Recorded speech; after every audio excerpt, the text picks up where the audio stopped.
मर्जी को लेकर? इसी वजह से उठाया कि ज़्यादा क्रिटिसाइज हो रहा है। हम लोग ना बहुत सी चीज़ों को दबाने की कोशिश करते हैं, पिछले 70-75 सालों से हम लोग दबाते आ रहे हैं। अब वक्त आ गया है कि मेरा ख्याल है जिन चीज़ों को दबाना नहीं चाहिए उन चीज़ों के बारे में बात की जाए। मेरे जैसे मेरी मर्जी का मतलब ये है कि जिसका जिस्म है उसी की मर्जी है, उसी की मर्जी होती है, उसी की मर्जी है। कंसेंट के बगैर कोई किसी को हाथ नहीं लगा सकता, चाहे शादी हो या ना हो। कंसेंट बहुत ज्यादा जरूरी है। मर्जी के बगैर मेरी बात सुने, जिन बच्चियों के साथ रेप होता है, जिन बच्चियों के साथ रेप होता है, जिन बच्चों के साथ रेप होता है, उनकी मर्जी पूछी जाती है। ये स्लोगन उनके लिए है, ये स्लोगन उनके लिए जिनका रेप होता है, उनकी उनसे मर्जी नहीं पूछी जाती। बाद में हम औरत को ही बुरा कह देते हैं कि रेप क्यों हुआ, छोटे कपड़े क्यों पहने थे, रात को बाहर क्यों। अगर रेप हो जाए तो उसमें औरत को तो बुरा भला कहा ही नहीं जाता, वो तो सारा मलबा आप अपना कानून उठा के देखें, आप अपना कानून उठा के देखें। जिस औरत के साथ रेप होगा वो थाने में जाके गई कि मेरे साथ रेप हुआ है, उसको तो विटनेस चाहिए। अरे उनको विटनेस चाहिए होते हैं, कॉन्स्टिट्यूशन में देखें ना, हो जाती है, सारा कुछ हो जाता है। अच्छा चलिए ठीक है, ठीक है। इमरान को सजा नहीं मिली, इमरान फांसी नहीं। मेरी बात सुने, मोटरवे वाले ना, दो लोगों को फांसी देने से कुछ नहीं होता भाई। मोटरवे वाले नहीं पकड़े। जिन लोगों की स्टोरीज मीडिया पे नहीं आई उनका क्या?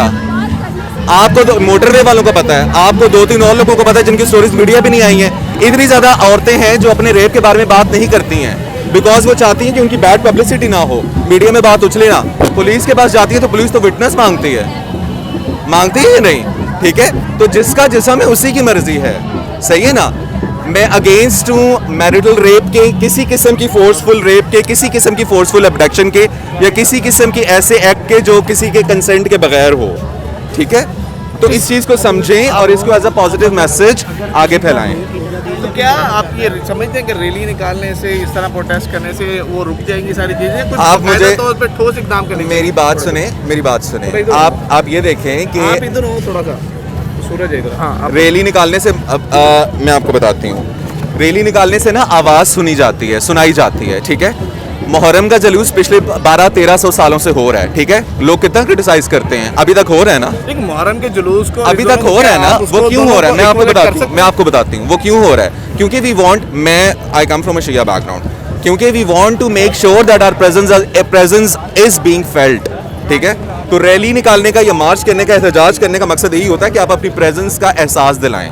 ठीक है, तो हमारे मुआशरे में मैं बताती हूँ हमारे मुआशरे में, ठीक है, हमारे मुआशरे में अपनी बात को मनवाने के लिए आपको रोड्स पे निकलना होता है, अपनी बात के बारे में चीख कर लाउड तरीके से बात करनी होती है। हमारी इलेक्शन कैंपेन्स देख लें, किस कदर फजूल चीज़ें होती हैं, हमें प्रॉब्लमेटिक लगती हैं ना, वो भी तो ऐसा ही होता है। जो भी कैंपेन होती है, जो भी मार्च होती है, मार्चेस और रैलीज तो स्लोगन्स क्यों निकाली जाती है? वो तो सवाल ये है कि कोई भी एक XYZ, किसी भी XYZ का वो करना चाहता है, रेप करना चाह रहा होता है, हालांकि कानून है, अगर वो पकड़ा जाएगा तो कानून है, कानून पकड़ा जाएगा तो कानून उसको पनिशमेंट जरूर देगा। अगर विटनेस होगा तो कानून है, नहीं विटनेस होगा नहीं, लेकिन अगर 24 घंटों के अंदर टेस्ट हो जाएगा तो आप देखें कि कानून कितना आसान है। मेरा सवाल पर देखिए, कानून है, वो पकड़ा जाएगा, उसको पनिशमेंट हो जाएगी। उसके बावजूद अगर वो करना चाहता तो वो जरूर करेगा, उसको कैसे आप रोकोगे? आप मुझे ये बताएं कि आप उसको कैसे रोकेंगे? यानी कि स्टेट कुछ ना करे, हम लोगों के माइंड चेंज ना करें, हम कहेंगे अच्छा रेप हो रहा होने तो खैर है, कोई बात नहीं। मेरा साथ सवाल ये है कि गुज़िश्ता 3 से 4 साल मेरी मार्च आगे जा रही है, मुझे जाना है। हाँ जी, मिल जाएगा, हम भी साथ ही जाना है। 3 से 4 साल से बाकायदा तौर पे ये रैली हो रही है, आगे सिवाय क्रिटिसाइज के कोई प्रैक्टिकल अमल इनिशियली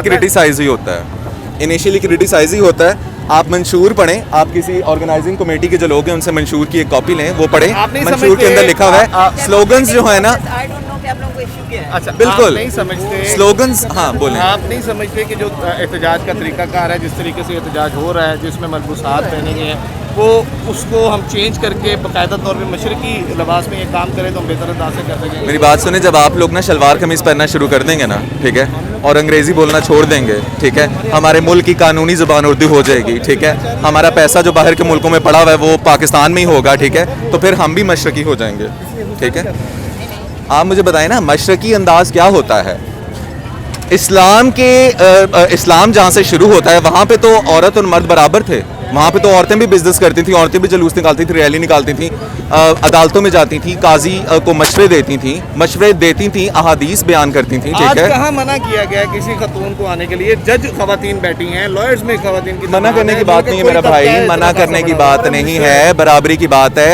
मैं उन औरतों के बारे में बात कर रही हूँ जिनको अपॉर्चुनिटीज नहीं मिल रही हैं, हर चीज़ पे बहस करने से सारा कुछ अभी तो नहीं निकल आएगा निचोड़, ठीक है।